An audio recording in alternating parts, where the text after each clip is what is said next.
오늘 저녁에는 표대를 향하여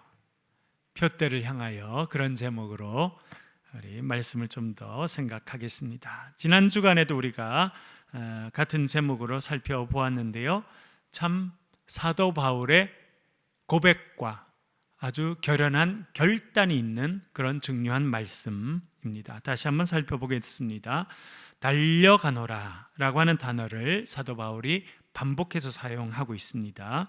빌립보서 3장 12절 지난주에 읽어보았습니다만 다시 한번 읽어보겠습니다. 빌립보서 3장 12절 말씀 소리를 내서 한 목소리로 같이 읽겠습니다. 시작. 내가 이미 얻었다 함도 아니요 온전히 이루었다 함도 아니라 오직 내가 그리스도 예수께 잡힌 바 된 그것을 잡으려고 달려가노라. 아멘. 사도 바울의 삶은 달려가는 삶이었습니다. 뭘 향해 달려갔다고 이야기하고 있습니까? 3장 12절에서는 내가 그리스도 예수께 잡힌 바 된 그것을 잡으려고 달려간다. 지난주에 설명드렸습니다만 그는 사명을 따라 살아가는 사람이었습니다. 그리스도 예수께 잡힌 바 된 그것이 사명입니다. 그는 예수 믿는 사람을 핍박하고 살았습니다. 교회를 박해하며 살았습니다. 그런데 하나님께서 다메섹에 올라가는 그를 만나 주셨어요. 강한 빛이 비쳐서 그는 앞을 보지 못하게 되고 말에서 굴러 떨어지게 됩니다. 땅에 엎드렸습니다. 그랬더니 하늘에서 음성이 들립니다. 사울아 사울아 어찌하여 네가 나를 박해하느냐. 주님 누구십니까? 나는 내가 박해하는 예수라 라고 하는 음성을 듣게 됩니다. 그 짧은 만남은 그의 인생을 완전히 바꾸어 두었습니다.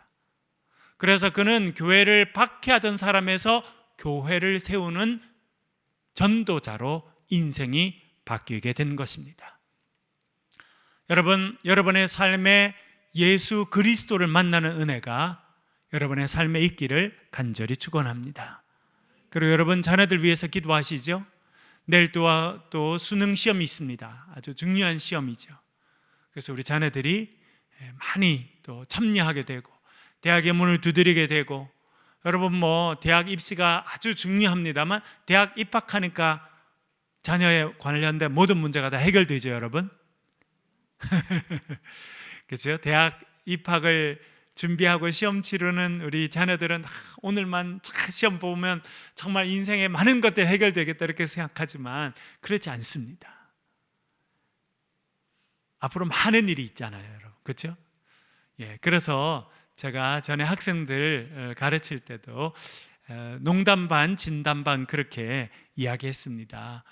한 번 시험 잘 봤다고 너무 기뻐할 것도 없고 한 번 시험 못 봤다고 너무 실망할 것도 없다. 내 인생을 돌아보니까 고등학교 졸업하고 17년 동안 시험 봤다 이야기했어요. 저는 진짜 고등학교 졸업하고요 17년 동안 계속 시험 봤어요. 박사 끝날 때까지. 그러니까 고등학교 졸업하는 시험 끝났다고 인생의 시험이 끝나는 게 아니잖아요. 직장 들어가면 또 직장에서도 계속 시험 보게 되고, 대학 들어가도 또 자격증 시험 보죠.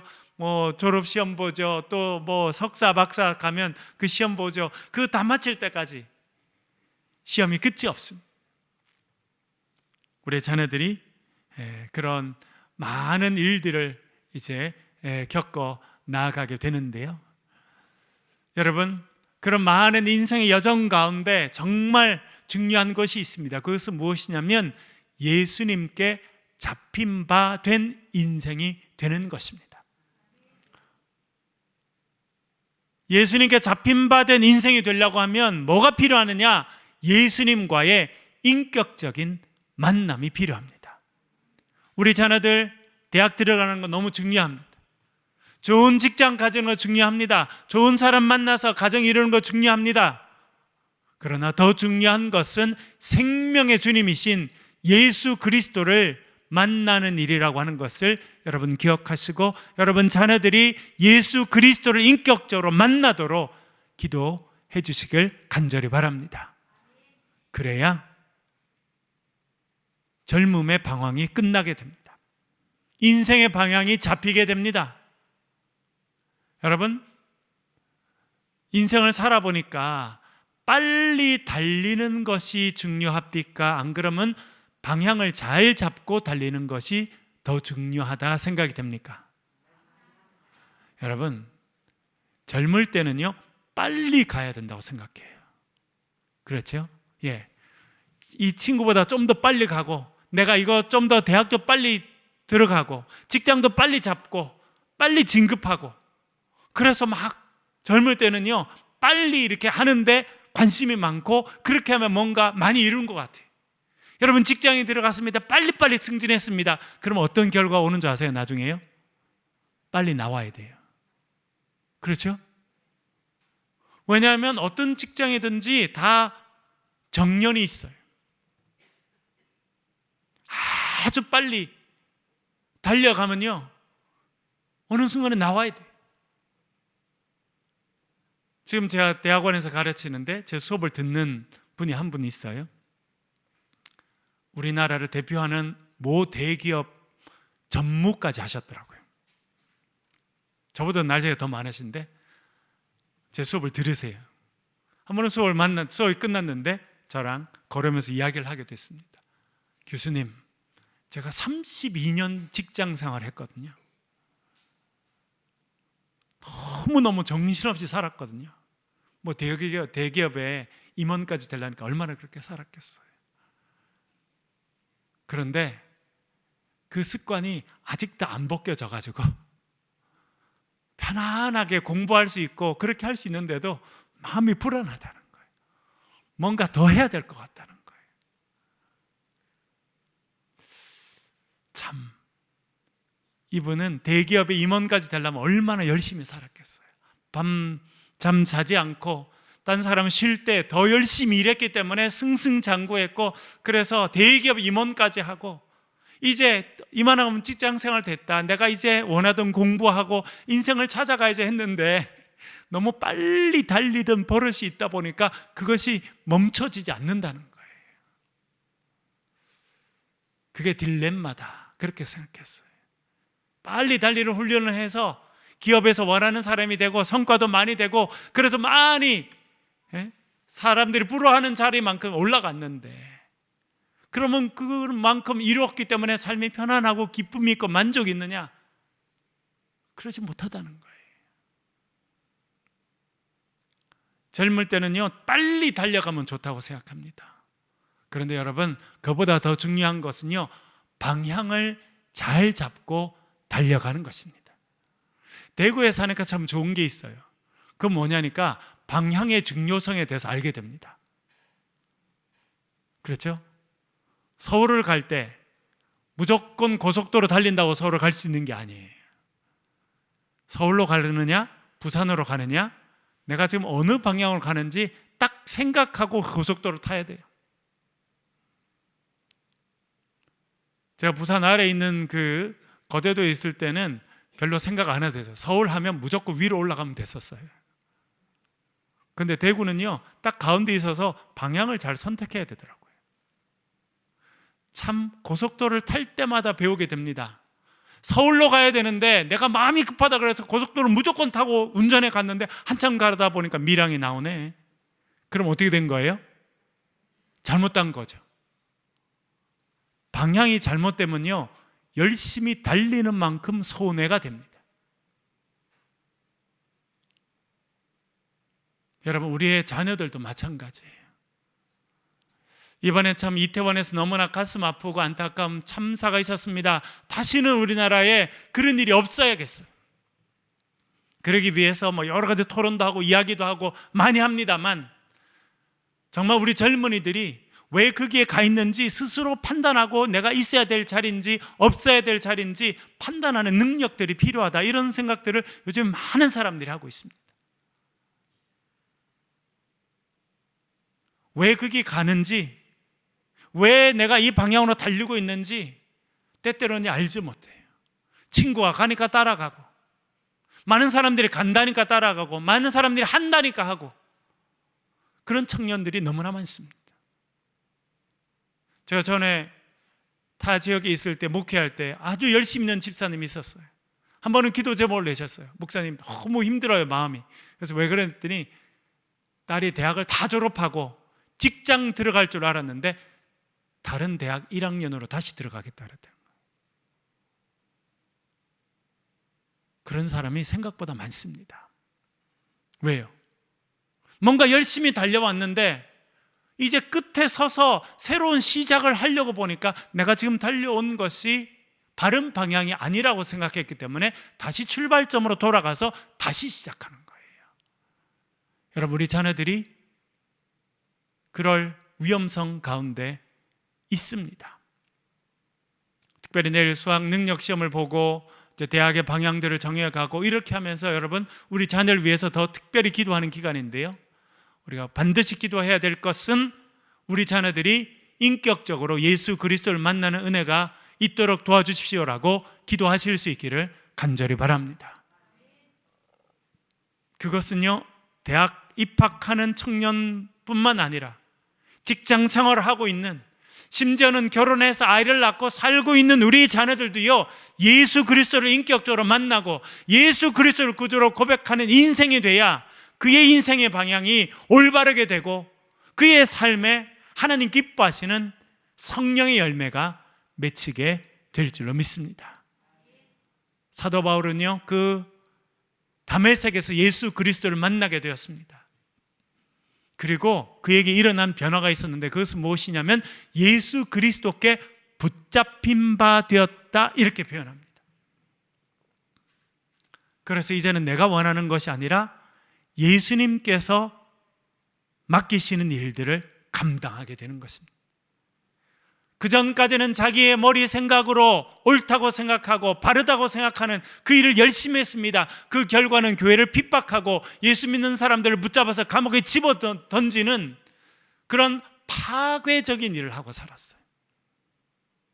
그런데 이제 예수 그리스도께 붙잡힌 바 되니까 그는 사람을 살려주고 사람을 세워주고 예수 그리스도의 복음을 전하고 예수 그리스도 안에서 치료와 회복과 장래의 소망을 갖는 그런 일들을 감당하는 인생이 되었다, 그렇게 그가 말해주고 있습니다. 여러분, 저와 여러분들도 예수 그리스도의 영이신 성령에 붙잡힌 바 된 그런 인생으로 살아가실 수 있기를 간절히 바랍니다. 성경에 보니까 특별히 제가 요즘에 훈민복음 하면서 마가복음을 강의하는데 여러분 들어보셨죠? 그게 보니까 귀신에 붙잡힌 아이 있는 엄마 이야기, 아빠 이야기가 나옵니다. 귀신이 딱 붙잡으니까 그 아이를 막 불에다가 던지기도 하고 물에다가 던지기도 하고, 그렇지? 귀신이 와서 걔를 꽉 붙잡으니까 걔가 거품을 품고 넘어지고 몸을 떨고 경련을 일으키고, 그런 표현들이 대단히 구체적으로 되어 있습니다. 그래서 그 어려움을 당하고 있는 자녀를 생각하고 부모님이 예수님께 오니까 예수님께서 귀신을 내쫓아 주시죠. 그랬더니 그 아이가 평안함을 얻게 됩니다. 그것을 보면서 여러 가지 생각을 하게 돼요. 여러분, 우리 사람은요, 우리가 인식하든 인식하지 못하든 어떤 것에 붙잡혀 살아가는 인생이라고 하는 것입니다. 그것이 극적으로 드러나는 것은 중독입니다. 중독. 마약 중독, 알코올 중독, 도박 중독 같은 그런 중독은 그것이 아주 극적으로 드러나는 거예요. 어떤 특정한 상황이 되거나 특정한 분위기가 되면 그 힘이 나를 딱 붙잡으면요, 술을 마셔야 되는 거예요. 그런 중독이 점점 많아집니다. 제가 미국에 있을 때 깜짝 놀란 건 뭐냐면, 한 번은 미국의 그 중학교, 고등학교 이런 그 학교에 볼 일이 있었는데, 막 그 경찰이 이렇게 총을 막 찬 경찰이 이렇게 경찰견 있잖아요. 세퍼트 같은 그런 애를 몰고 학교 이렇게 다니는 거예요. 그래서 아니, 중학교에 저렇게 할 일이 있나? 처음엔 그렇게 생각했어요. 나중에는 보니까 대부분의 중학교, 고등학교는 다 중무장한 경찰이 적어도 서너 명씩 있습니다. 중학교에, 고등학교에 다. 그리고 정기적으로 그런 마약견을 데리고 와서 마약을 수색하는 일들을 학교 안에서 한다는 걸 알게 됐어요. 겉으로는 그렇지 않은데 속으로는요, 얼마나 병들었는지. 벌써 중학생들이 그런 일들을 한다는 거잖아요, 여러분. 이제 정말 우려는 우리나라에도 그게 점점 퍼지고 있다는 겁니다. 참 우려라, 그렇게 생각이 듭니다. 그게 병드는 거죠, 여러분. 나쁜 것에 붙잡혀 살아가는 것이 병드는 거예요. 사람들은요, 우리가 원치 않아도 어떤 데는 욕심에 붙잡혀 살기도 하고, 욕망에 붙잡혀 살기도 하고, 물질에 붙잡혀 살기도 하고, 권력에 붙잡혀 살기도 하고, 뭔가 잘못된 생각에 붙잡혀 살아가는 사람도 있어요. 여러분, 우리의 삶에 예수 그리스도께서 역사하셔서 저와 여러분이 성령에 붙잡힌 바 된 그런 인생으로 살아가실 수 있기를 간절히 바랍니다. 좀 더운가요? 온도를 좀 낮춰주시면 좋겠습니다. 예수님께서 우리를 불러서 맡겨주시고 우리를 붙잡아서 이루게 하시는 것, 그것이 사명입니다. 사도 바울도요, 예수 그리스도께 잡힌 바 된 그것을 잡으려고 달려가노라, 그렇게 말하고 있는데요, 여기서 달려간다라고 하는 단어가 12절에도 쓰이고 14절에도 똑같이 쓰이고 있습니다. 그래서 제가 찾아봤어요. 달려간다, 이게 무슨 말인가? 100m를 달려가듯이 달려가는 건가? 이렇게 찾아봤는데요, 이 단어는요 좀 특별한 단어입니다. 어떤 단어냐면 디오코라고 하는 헬라어인데, 원래 뜻은 달려간다라고 하는 뜻이기도 한데, 이 단어가 사실은 주로 어떻게 쓰이냐면 핍박한다, 박해한다, 이럴 때 쓰이는 단어예요. 디오코라고 하는 단어가. 사실은 이 단어에 익숙했던 사람이 사도 바울이었기 때문에 그가 여기서도 이 단어를 쓰고 있지 않나, 이렇게 생각합니다. 사도 바울이 고백하죠. 내가 전에 유대교에 있을 때 열심히 지나쳐서 교회를 박해했다. 그렇죠? 그럴 때 쓰는 단어가 이 단어예요. 그러니까 그 본문에서는 내가 달려간다라고 할 때는 어떤 마음이냐면, 저 앞에 내가 붙잡아야 될, 박해해야 될, 핍박해야 될 사람이 있는 거예요. 그 사람을 붙잡기 위해서 눈에 불을 켜고 열심으로, 열정으로 집중해서 달려가는 그 상태를 말하는 단어더라고요. 그러니까 이것은 달려가되 옆으로 다 쳐다보면서 달려가고 그런 건 아니에요. 여러분, 옛날에 운동회 해보셨죠? 초등학교 운동회. 예, 제가 다닐 때도 이제 아이들에게 제일 중요한 게 이제 봄에 운동회 한번 하고 가을에 운동회 한번 하잖아요. 그때 너무 중요해요. 왜? 그때 공책을 많이 타야 그 다음 학기 때 공책을 쓸 수 있어가지고 1등 하면 3권, 2등은 2권, 3등 하면 1권 이렇게 줬거든요. 예, 그래서 뭐 100m 가서 하고 뭐 장애물 경기하고 릴레이 하고 이렇게 하면 그 다음 학기에 공책 안 사도 될 만큼 받을 수 있거든요. 예, 그래서 공책 받으려고 하면 뭘 보고 달려야 됩니까, 여러분? 결승점을 보고 달려야 돼요. 그런데 보니까 공책을 한 권도 못하는 애들의 특징이 있어요. 뭔지 아세요, 여러분? 세상 구경 다 하면서 달린다는 거예요. 누가 왔는지 쳐다보고 오늘 뭐 하늘이 어떤지 다 그런 사람은요 절대 공책 한 건 받을 수가 없더라고요. 사도 바울이 여기서 달려간다고 하는 것은 자기가 추구해야 될 목표가 저 앞에 있는 겁니다. 그걸 바라보고 전심전력해서 달려가는 그것을 본문에서 말하고 있습니다. 똑같은 표현을 다시 한번 사용하는데요, 그 다음에 3장 14절입니다 표대를 향하여, 그렇게 제목을 넣어두었는데요, 3장 14절 같이 한번 읽어보겠습니다. 같이 읽겠습니다. 시작. 표대를 향하여 그리스도 예수 안에서 하나님이 위에서 부르신 부름의 상을 위하여 달려가노라. 아멘. 여기도 14절 제일 마지막에 보면 어떤 단어가 되어 있습니까? 달려간다. 똑같은 단어를 쓰고 있습니다. 이것은 말씀드린 것처럼 그냥 경치도 구경하고 옆도 쳐다보면서 달려가는 것을 말하는 것이 아니라 목표를 딱 정해놓고, 내가 지금 붙잡아야 될 목표를 딱 정해놓고 달려가는 것을 말합니다. 그래서 사도 바울은요 14절 제일 먼 앞에 이 부분을 써두었습니다. 표대를 향하여. 표대를 향하여 라고 하는 표현이 뭔가, 여기서 말하는 표대가 뭔지 제가 한번 원어를 찾아봤는데요, 재밌는 것은 이 단어는요 신약 성경에서 본문에 딱 한 번만 쓰였더라고요. 그래서 이 단어가 다른데 어떤 뜻으로 사용됐는지 살펴보기가 어렵습니다. 그래서 학자들이 생각을 많이 했더라고요. 도대체 뭘 이야기하는 걸까 봤더니 그가 운동 경기할 때, 아까 말씀드린 것처럼 예를 들어 100m를 달릴 때 결승점을 딱 쳐다보죠. 마지막 내가 달려가서 들어가야 될 결승점을 딱 쳐다보죠. 그래서 뭔가 처음부터 시작할 때부터 목표로 정해둔 어떤 그것을 표대라고 말하는 것이 아닌가, 그렇게 해석하고 있는 것을 보았습니다. 그러니까 이 표대는요 그냥 달려가다가 목표가 생긴 것이 아니라 시작점부터 마음에 먹고 있었던 마지막 목적지, 그것을 표대라, 그렇게 말한다, 그렇게 이야기할 수 있겠습니다. 사도 바울은 어떤 삶을 살았느냐? 표대를 향하여 달려가는 삶이었다, 그렇게 말할 수 있겠습니다. 그런데 그 표대를 그가 조금 더 뒤에서 설명하는 부분이 나옵니다. 이렇게 말하죠.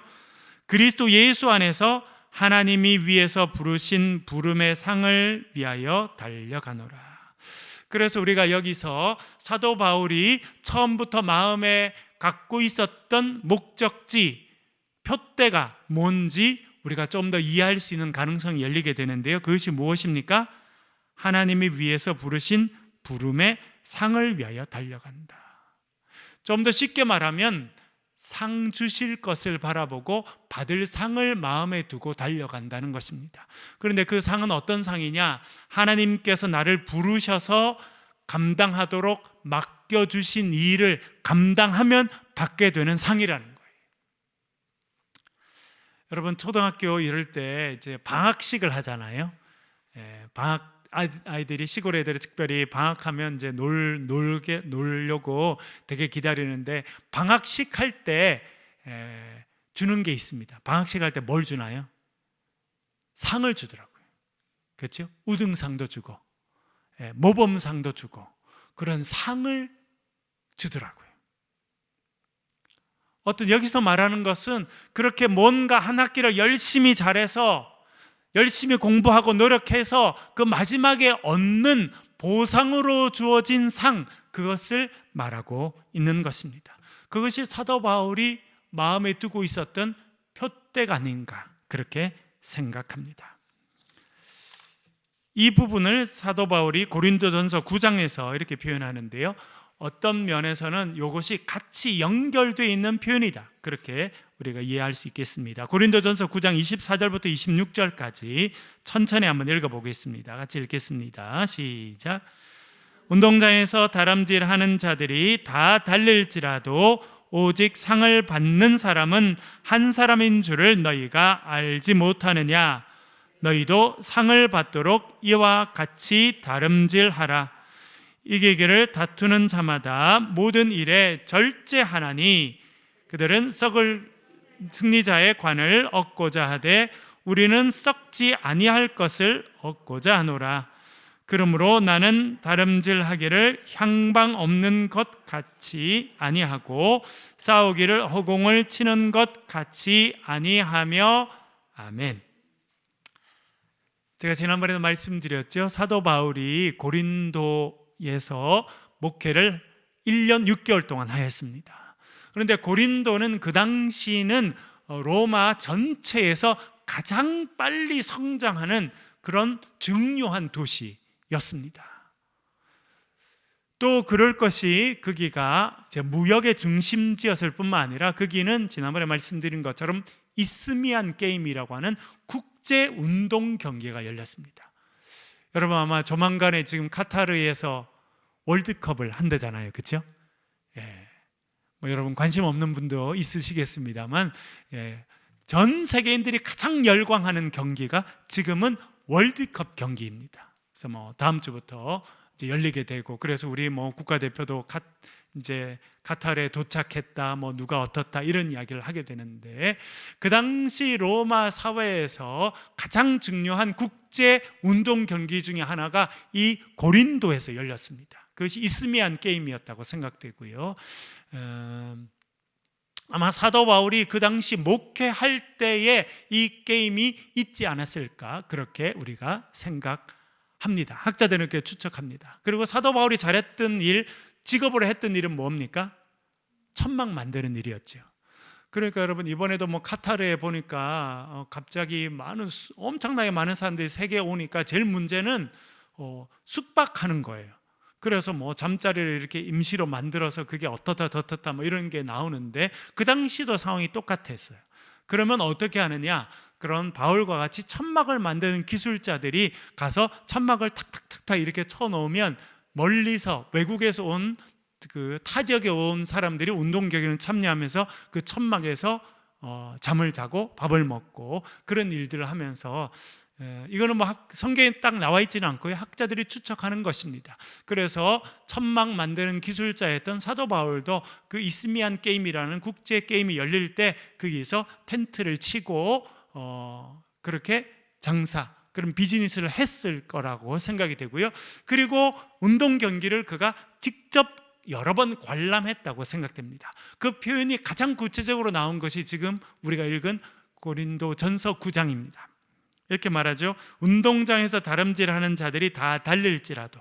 그러니까 큰 운동장에서 지금 선수들이 달리는 것을 그가 보고 있었던 것입니다. 오직 상 받는 사람은 누구라는 겁니까?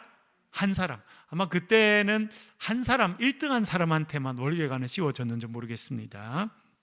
그래서 많은 사람들이 달릴지라도 상 받는 사람 누구라고요? 한 명이 상을 받는다는 것이 그에게 대단히 인상적이었던 것 같습니다. 말씀드린 것처럼 그 당시 1등을 하게 되면 목걸이를 해주는 것이 아니라 월계수 나무에 관을 씌워줬습니다. 그래서 월계수 관을 씌워주는 것은 1등한 사람, 챔피언의 특징이고, 그래서 지금도 가끔 마라톤 우승한 사람에게 월계수 나무 잎으로 된 관을 씌워주는 것은 그때 이후의 전통이라고 생각되는데요, 그가 이렇게 말합니다. 운동장에서 다름질하는 자들이 다 달릴지라도 오직 상 받는 사람은 한 명인 줄은 너희가 알지 못하느냐? 너희도 상을 받도록 이와 같이 다름질하라. 여기 또 다름질하라는 표현이 나왔죠. 달려라 이런 표현이 나왔죠.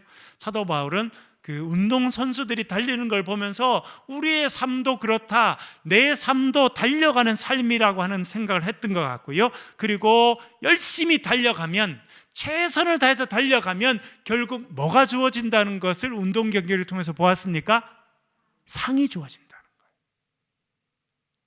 그래서 그 이스미안 게임은 그 게임 전체를 주관하는, 예를 들어 고린도에 사는 귀족이 와서, 혹은 고린도는 그 당시 아가야라고 하는 아주 큰 지역 전체의 수도였거든요. 그래서 지금 말하면 뭐 경상북도 전체의 도지사가 와서 이제 관을 딱 씌워주고 하는데, 그걸 본 것입니다. 여러 사람이 달리지만 결국은 마지막까지 들어온 한 사람이 상을 받는다는 것입니다. 그것을 그가 여기서 이야기하고 있습니다. 그래서 너희도 상을 받도록 이같이 다름질해라. 열심히 달리다가 결국은 상을 못 받는 인생이 아니라 열심히 달리고 결국 마지막에 상을 받는 인생이 되라. 그렇게 이야기하는 것입니다. 25절에 이렇게 말하죠. 이기기를 다투는 자마다 모든 일에 뭐 한다고요? 절제. 제가 아까 말씀드린 거예요. 여러분, 공책 한 권이라도 받으려고 하면 딴 데 쳐다보면서 달려서는 공책 한 권 받기 어렵다는 것입니다.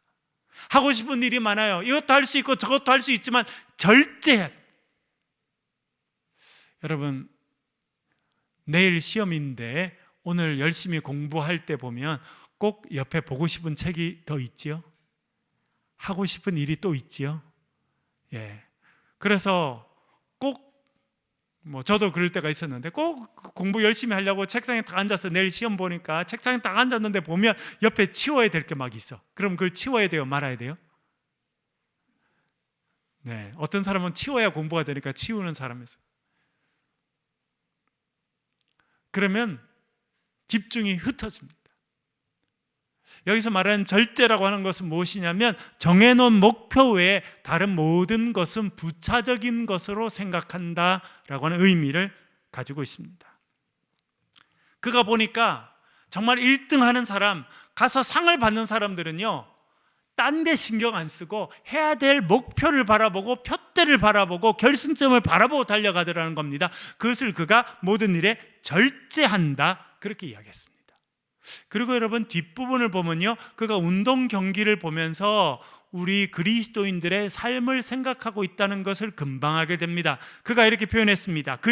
여기서 그들은 운동 경기장에서 지금 경기를 하고 있는 선수들입니다.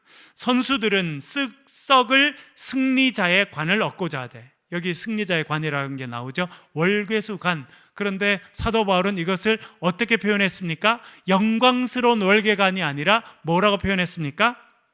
썩어서 언젠가는 없어질 관이다, 그렇게 생각했다는 거예요. 그렇게 열심히 달려가서 월계수관을 받지만 여러분, 나무로 된 것이기 때문에 결국 그것은 썩어서 없어질 거라는 거예요.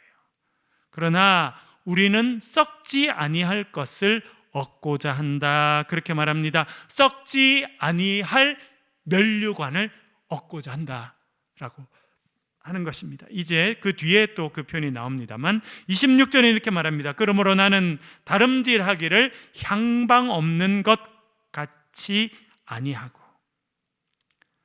달려가되, 아마 사도 바울이 운동 경기를 이렇게 쭉 보는데 어떤 사람은요, 어떤 그 선수는 달려가긴 달려갔는데 길을 잘못 들어간 거예요. 잘못 들어갔어. 그래서 방향을 잘못 선택한 거예요. 그래서 열심히 달렸지만 결과가 없는 것을 보았던 것 같습니다. 그래서 그가 뭐라 말합니까? 나는 다름질하기를 뭐 없는 것 같이 하지 않는다고요? 향방이 무엇입니까? 방향을 잘 알지 못해서 딴 방향으로 가는 사람을 보니까 열심히 달려가도 결과가 없더라는 겁니다. 그래서 나는 그렇게 하지 않는다는 것입니다. 다시 말씀드리면 나는 목표를 정해놓고 표대를 향해서 달려간다. 그 표대가 뭐라는 것입니까? 하나님께서 나를 불러서 맡겨주셔서 감당하게 하신 그 사명, 그리고 그 사명을 이룬 후에 내가 받게 될 그 영광의 면류관을 바라보고 나는 달려가는 인생이다, 그렇게 말해주고 있는 것입니다. 그래서 디모데후서 4장을 보면 그가 이제 자기가 기대하고 있었던 상이 무엇인지를 구체적으로 더 이야기해 줍니다. 디모데후서 4장 7절 8절 읽어보겠습니다. 같이 읽겠습니다. 시작. 선한 싸움을 싸우고 나의 달려갈 길을 마치고 믿음을 지켰으니 이제 후로는 나를 위하여 의의 면류관이 예비되었으므로 주 곧 의로우신 재판장이 그날에 내게 주실 것이며 내게만 아니라 주의 나타나심을 사모하는 모든 자에게도니라. 아멘. 사도 바울이 이렇게 말하죠. 디모데후서를 쓸 그때 그는 거의 자기의 인생의 마지막 순간에 있다는 것을 알게 되었을 때였습니다.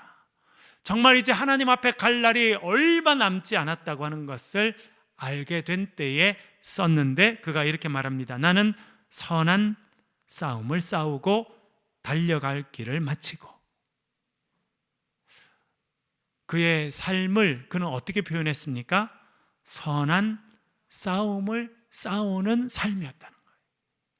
평안한 삶은 아니었습니다. 복음을 전하고 교회를 세우고 하나님 나라를 선포하는 일이 평안한 일이 아니었어요. 끊임없는 영적인 싸움의 시간이었다고 하는 것을 그가 말해주고 있습니다. 마치 경기장에 검투사들이 서서 싸움을 하듯이 나도 때때로 영적인 싸움을 하면서 살아왔구나, 그가 자신의 삶을 그렇게 이야기하고 있습니다. 그리고 달려갈 길을 마치고, 여기 또 달린다는 표현이 나옵니다. 그런요, 운동장을 달려가는 그런 선수들처럼 내가 하나님 앞에 부름받은 그 부름의 상을 바라보며 그 상을 얻기 위해서 달려가는 인생이었다, 그렇게 늘 생각하고 살았다고 하는 것을 알게 됩니다. 그리고 제일 마지막에 이런 표현이 나오죠. 뭘 지켰다고 나옵니까? 믿음을 지켰다. 여러분, 우리가 주님 앞에 갈 그날까지 믿음을 지키고 살아가는 저와 여러분 되실 수 있기를 간절히 바랍니다. 여러분, 출발이 중요합니다. 그러나 제일 중요한 것은 무엇입니까? 100m 달리기를 하면 제일 중요한 게 뭐예요? 결승점에 들어가는 겁니다. 출발을 1등으로 했어요. 그러나 가운데 멈춰버렸습니다. 그러면 결과가 없는 것입니다. 출발을 1등으로 했다고, 제일 잘했다고 처음에는 박수 받을 수 있지만 결국 상을 받는 사람은요, 100m 달리기 결승점까지 달려가는 사람이에요. 사도 바울이 말합니다. 내가 믿음을 지켜왔다. 여러분, 믿음을 지키는 것이 쉬운 일입니까? 어려운 일입니까? 어려운 일이에요. 허봉기 목사님이라는 분이 있었습니다.